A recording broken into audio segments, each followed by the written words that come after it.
Petro Venus, kwa kumkubali Yesu Kristo kama Bwana Mwokozi wa maisha yako, nami mtumishi wake na kubatiza kwa jina la Baba na Mwana na Roho Mtakatifu.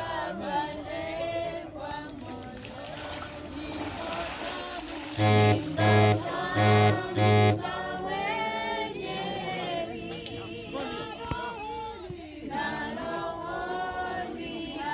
Jamani, Bwana Yesu asifiwe. Msifu Yesu Kristo.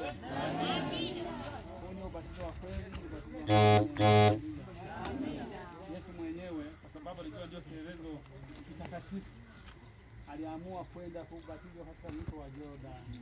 Safari ndefu akasafiri mpaka maji yalipo namna gani mengi. Bwana Yesu asifiwe. Leo hii wanadamu wanaona ni wastaarabu kuliko nani jamani, kuliko Yesu. Wanaona kwamba kama ni waheshimiwa waletewe maji kanisani, wanadondoshewe wapi? Kichwani. Yote hiyo ni mawazo ya wanadamu. Kufuata mawazo ya wanadamu sio salama. Jamani, mawazo ya Mungu ndio salama. Haleluya. Na hii ndio kweli yote. Bwana wabariki wote ambao wamebatizwa.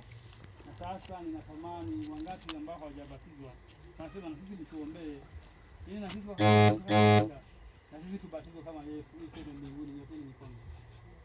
Bwana Yesu asifiwe. Nyosha kabisa kwa uaminifu. Mungu akubariki. Haleluya. Asante sana. Baada ya kusema haya, sasa tunaomba. Asante Mfalme wa amani kwa wema na ulinzi uliokuwa pamoja nasi katika ubatizo huu. Baba mbinguni, tuna imani ulikuwa umeshakwisha wabatiza ubatizo wa moto, na hivyo wamedhihirisha kwa ubatizo wa maji. Tunaomba ubatizo huu usitoke bure.